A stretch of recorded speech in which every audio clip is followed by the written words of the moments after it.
Good morning, Philadelphia, and all the ships at sea. This is your girl, Amber E, with the piping hot tea. This is my tea. What's yours?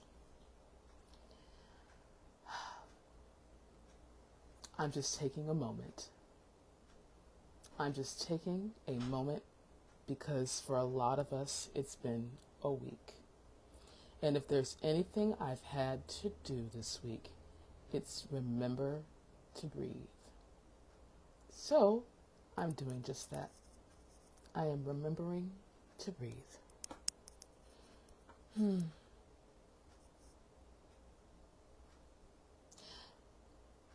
When I was working as a social worker, we would have called this a Woosah moment. And I literally am taking a Woosah with you right now.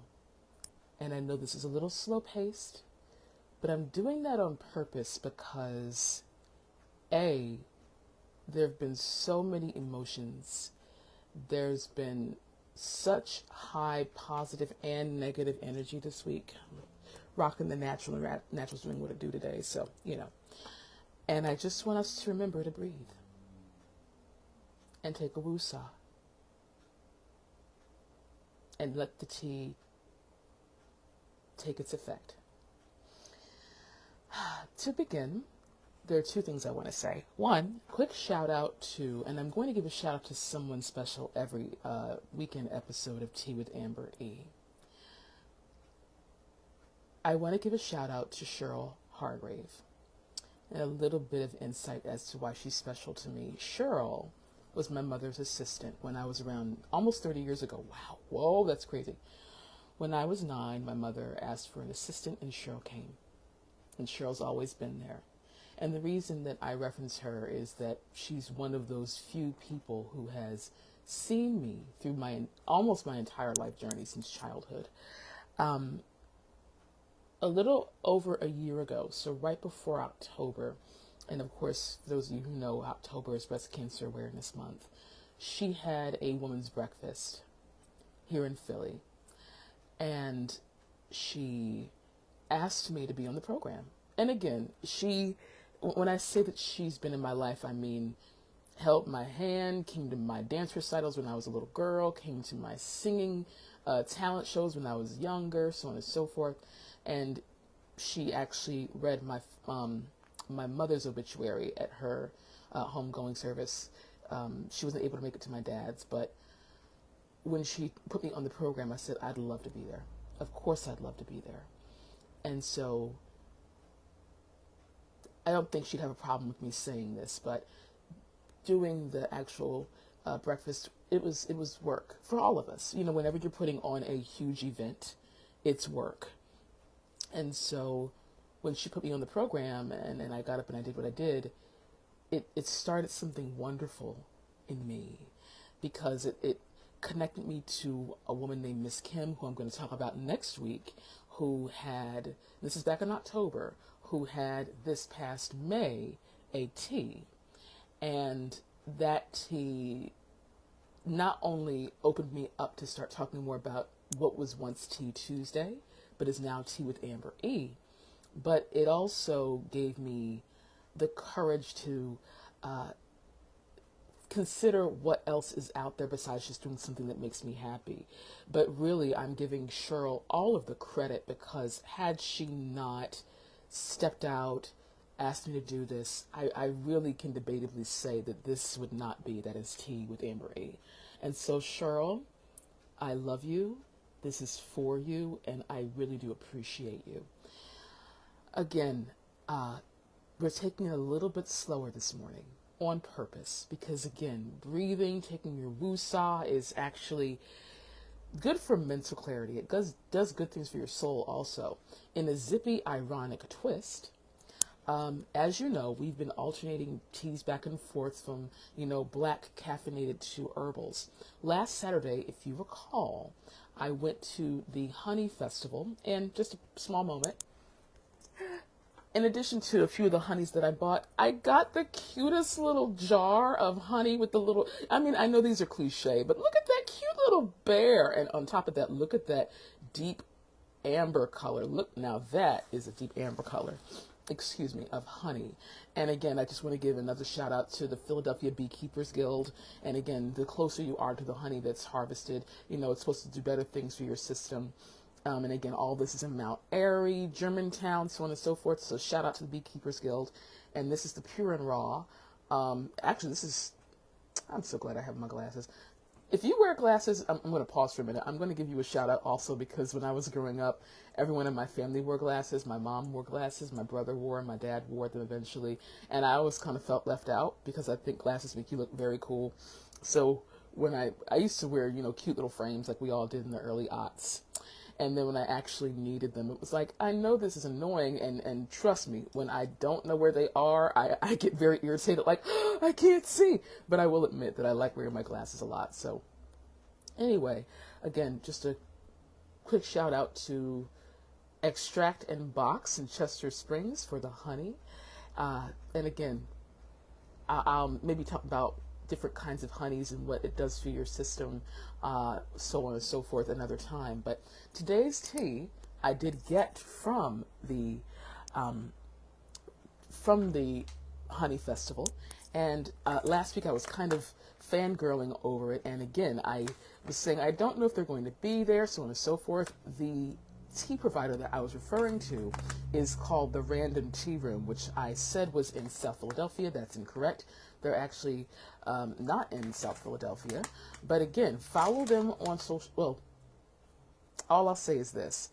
When I asked them what kind of tea is great, if you want energy, they recommended what's called the Respiratory Rescue. And this is nettle, ginger, mullein, red clover, licorice, and elderberry. And they said if you live in an urban area, this is a really good tea because, again, we're breathing in God knows what. So it's really nice to make sure that you have something not only to aid with breathing, but you have the ginger and you have the elderberry that's really good for immune support. So long short of it, I refrained from trying this all week because I said, you know what I want to do? When I do Tea with Amber E this week, I want to do it live with everybody. So this has been steeping, they say, for 3 to 5 minutes. And initially, I was going to rotate teacups because, as you all know, my mother collected tea. But if you watched and or listened to last week's Tea with Amber E, I talked about the Hope Cup and why it's important to me. And if there were ever, I am not going to get choked up. If there were ever a time to embrace hope, it's right now. So I decided for the second week in a row to have the Hope Cup. And I definitely want to hold on to that. I'm pouring my honey right now, so we're going to see how this goes. And this is a very deep honey. This is a darker honey. It's a richer honey. Excuse me. Oh my gosh, that's delicious. Ooh, the honey tastes a little like maple syrup or like that reminded me of pancakes. Ooh, that's quite lovely. Anyway, you know what we do. Spoons up, everybody. I see you. Round, oh, there we go. Spoons up, round and round's a dreadful show. Back and forth is how we go. From 6 to 12, and back again. Back and forth to stay within. And again, for everyone who is watching live or who will watch later on my YouTube channel, and please follow me on my YouTube channel, The Tea with Amber E. So if you are unable to watch live, I know it's Saturday at 8 in the morning, but still, your girl will be busy. So if you ever have time where if you don't have the time to watch on live or listen live, you can always make sure to follow me on Tea with Amber E on YouTube. Let's see this, out of the Hope Cup. Let's just see how this tea is. The Respiratory Rescue. Let's see.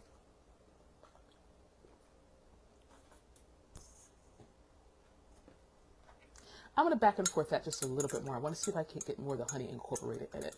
With it being, see, here's the thing about herbals, and this is me being a bit of a tea aficionado who leans more towards black teas.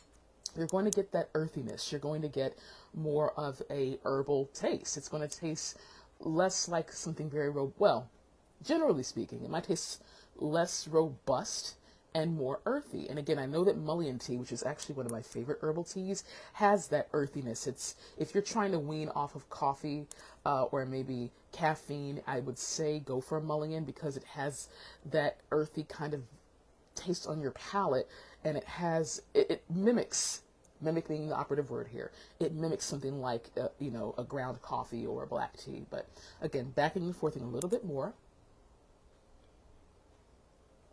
Here's what I'll say. Ooh, that's okay. That's a good aftertaste. Hold on a second. We're doing that again. Oh God, the after. Okay, okay. I'm gonna have to regroup for a minute. Woosah, because that was a lovely surprise. Initially, what I was going to say was I think that the nettle kind of makes it taste a little like an herb. I was going to say grass, but that's kind of inaccurate. But it tastes a bit like an herb, and that's really good. But it settles on your tongue, so if you don't like that grassy texture, that grassy texture taste is what I'm trying to say, then nettle may turn you off a little bit. But the mullein, oh my gosh, and the licorice, because there's again, this is nettle, ginger, mullein, red clover, licorice, and elderberry. The licorice is what I'm getting at the end. That's not okay. Just talk amongst yourselves for a second. I'll give you a topic. Keep hope alive. Discuss.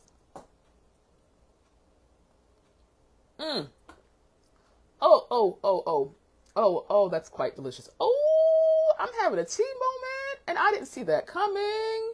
I'm so proud of me. Okay, I'm back. I don't want to get too comfortable while we're not only drinking tea together, but we have quite a bit of tea to cover. So I'm gonna, oh my gosh, I needed this.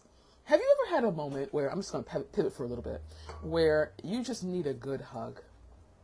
Has anyone felt like that this week, especially? Because good grief, this is like a good hug to me. That's a delicious, delicious tea. Oh, I'm so proud of me. And again, shout out to the random tea room. 2 snaps and not just 2 snaps. Okay, that's all you get. Oh my goodness. So I know this week's been hard for a lot of us, and actually I'm gonna shut up myself a little bit. After today's episode, I'm going to go and give my lecture over at the Welcome Table in East Allegheny, actually, and it's from John Lewis to Jasmine Crockett, The Power of Community. And when I was prepping for it, my headspace was totally different. I knew we were going to get into, 2 very strong political figures who made quite a mark and who still in their own way make quite a mark in American society and politics in the world that we live in, so on and so forth. And when I was planning this, I knew that I was going to have to word it in a certain way. And I also knew that this week was the 24th anniversary of 9/11. And again, I was going to talk a lot about today, about, what my 9/11 story was. Every generation has their, where were you when 9/11 hit? Where were you when JFK got shot? Where were you when Pearl Harbor happened? Contingent on what your generation is. And my cousin and I were talking about, like, yesterday, what generations, what are these different generations? What are their names? Gen X, again, I guess, the boomers would have been a little, I'm sorry. No, I was going to say no, because Pearl Harbor had happened in 1941. So the boomers would have been a little before Pearl Harbor. But, my brother's generation, Gen X, would have had the Challenger. I would have had 9/11, I guess that the boomers would have had JFK. But every generation has that, where were you when? And I guess Gen Alpha, or maybe Gen Z, now has, where were you when you found out about what happened this past week? And in really thinking hard and long about how I wanted to bring this up on my show, I'm going to say 2 things. Number 1,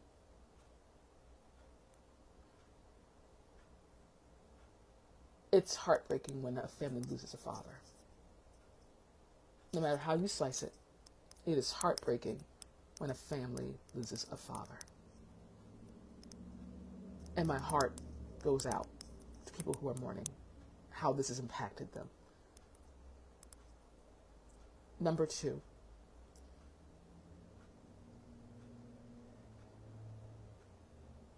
we are going to have to do better.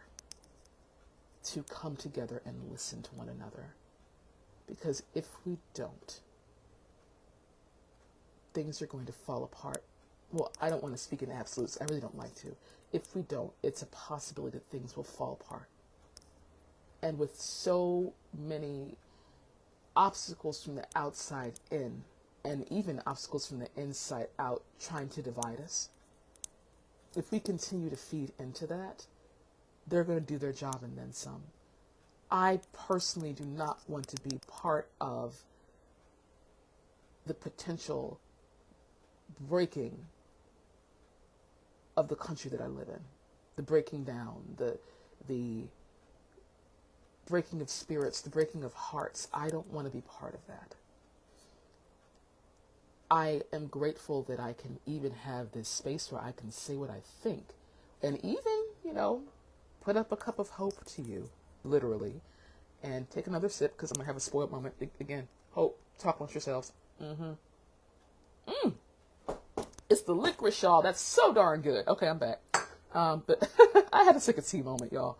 Really, I know that there's a lot of heaviness right now, so this is how I remember to breathe and take my Woosah.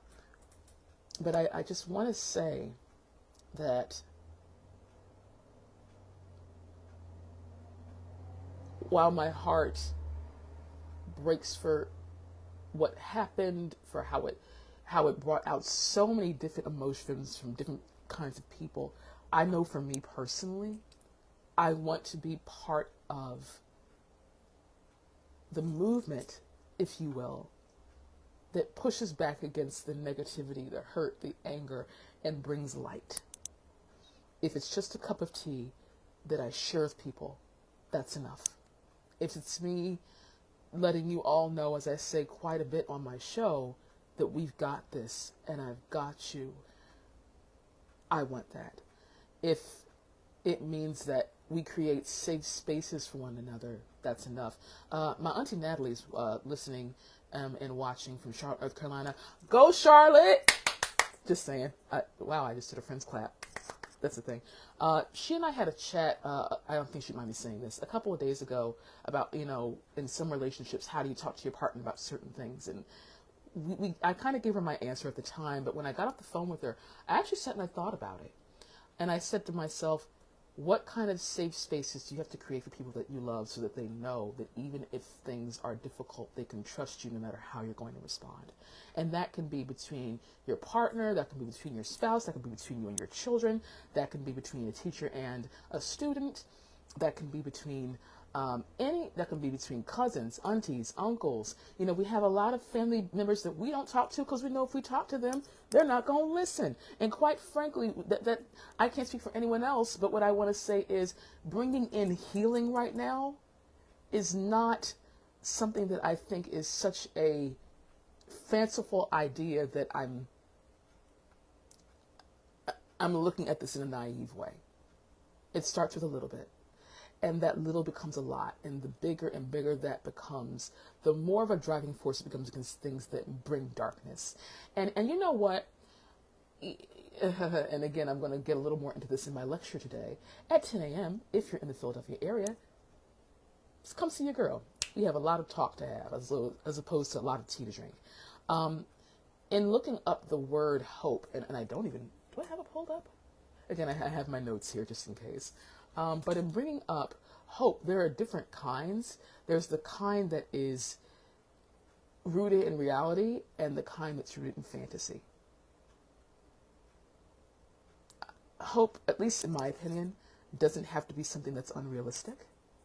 Sometimes you have to look at your situation and say, I hope it turns out this way. And then in looking at it and, really... I'm trying to find another way to put it, but the only way I can think of saying it is being an adult about it, facing it for what it is and knowing that this is true. I think the older that I get, the more that I realize sometimes to put things in perspective and say, we can hope for this, but let's face it, Michael Jackson ain't coming back. The end. I mean, I'm just saying.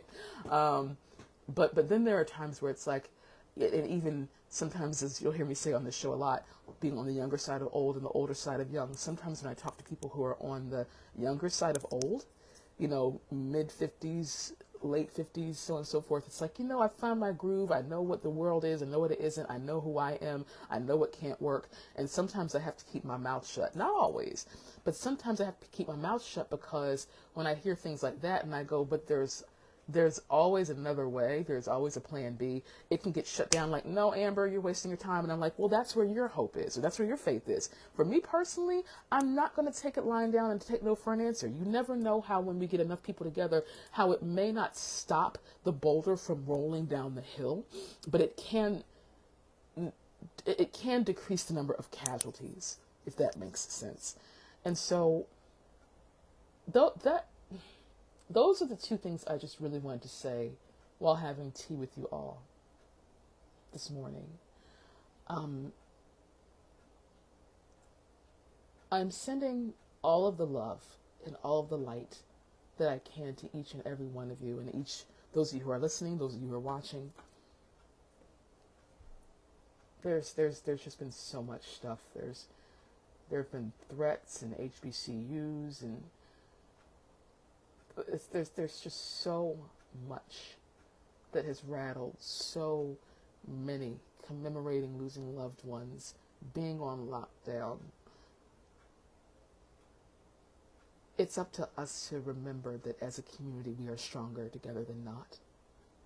Moreover, it is up to us to remember to communicate with each other. Sometimes that means that we may step on each other's toes. I had a chat with someone, and yesterday we kind of had to take a back pedal from one thing I said. This is yesterday, and we spent like an hour breaking it down and being very transparent and honest, and we came to a resolution, and it was like, where are we going to go from here? We're just going to take it one day at a time. For all of us who are trying to make sense of all of this, I want to remind you to hold on to each other, to hold on to hope, and don't you dare give up. I'm having like I guess I'm like what I call a SEBM, a Sylvia Earle's Black Mama moment right now. I guess it's SEBMM. Sylvia Earle's my mom. We can't do that. We just can't. We can't let go. Stay educated, stay focused on what's happening. Don't shrink, but turn it. Yesterday, I had to turn off my social media. I had to, because it was just everything on top of everything on top of everything. One side, the other side, very overt oppositions, not even clashing, but colliding is more accurate. And it was like, for a minute, I have to take a break. And not to be cliche, but there's that old adage, rest if you must, but don't you quit. I had to rest for a second. Like, I just can't, y'all. For a minute right now, I'm not in a space where I could just keep reading and absorbing and watching and feeling. I am not running. I am respecting my soul enough to say that I need to pause. I need to have a respiratory rescue moment and take a woosah. I'm not running. We can't. I really hope you hear what I'm saying here. That running is not going to solve this.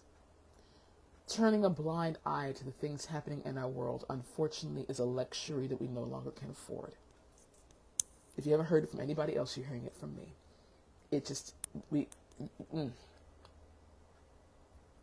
I'm a wordsmith, so I am looking to choose my words very, very carefully right now. But the bottom line is, no matter how you get your information, one, we can't run from it. Look for it in spaces where you'll be able to be able to express yourself in love. And I see that comment right there. Unity is better than being divided. I've been trying not to cry because of the gravitas of the situation in our country right now. But I am a firm believer that there is more good in the world than bad. I am a firm believer that, like I said, we may not be able to stop the boulder, but we can decrease the number of casualties from the boulder coming down. We may lose some people, but everyone doesn't have to go. And I am a firm believer that love drives out hate. And that's what I will teach my students. I'll talk about my teaching job that would have been on September the 11th. another time probably. But I was going to come on here today and give you all a bunch of stats and, what got shut down, who said what, who's mad at whom, what we found out about it, about who did it, what. I was going to go down that very long, drawn out tangent. But then I took a step back and I said, to quote one of my mentors, Dr. Butler, I said, Amber, what is your takeaway? And my takeaway is, A, I'm not going to run from the facts. We can't do that. But at the same time, if I let all of that get stuck to my soul and I become this angry person, then all of the evil in the world has done its job. And I can't let that happen. Why? First of all, it's too good. Another cup of hope to you. I really hope you don't mind me taking these small breaks for myself, because I'm actually having a really good time, because this tea is so good. Oh my goodness. It's the licorice. That's really what it is. It's the licorice, and it's the deep maple-esque robustness of this honey. Child, I think I have a new friend. Sorry, I'm just, again, talk amongst yourselves. I'll give you a topic. Lavender, lilacs, discuss. Just do. I'm providing my own elevator music. Keep. That's fantastic. Leave in the comments what kind of teas you like in this morning, Saturday morning. What are we drinking together? I do know that one of my listeners last week, she said that she likes white. I think she said white teas. I forget. I want to say it was white teas, but leave in the comments what you drink in the mornings. Leave in the comments again. Next week is a black tea week, so we'll see where that goes. I'm still looking to bring my Paris on. That's my favorite flavor of tea. Oh yeah, but we'll see. We're gonna be all right. And yes, Auntie, I totally agree with you. We can disagree and still love each other as long as we speak the truth in love. Speak the truth. That's actually the theme of today's talk, from John Lewis to Jasmine Crockett. I'll give you a bit of insight. There we go. I'll give you a bit of insight. I was going to go down another route with my talk from John Lewis to Jasmine Crockett, and what I came up with was speak the truth. Even if your voice shakes, speak the truth.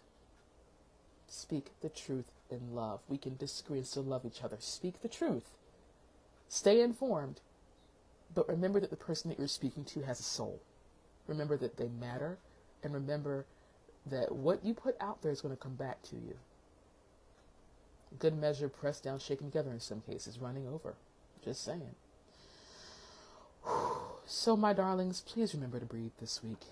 We know that if the theme of 2025 has been one after another, cling to the people that you love. Give them hugs and kisses.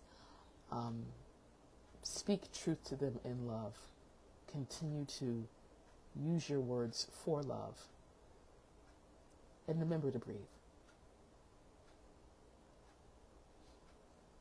Remember to breathe. That is my tea.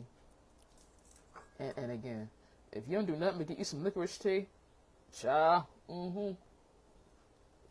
it's quite fabulous. Again, best sound in the world I love that sound so much. Sending you all love and light. Holding you in my heart. I will see you all next week. We're going to be okay. I don't know how yet, but we are going to be all right. I believe that with every fiber of my being.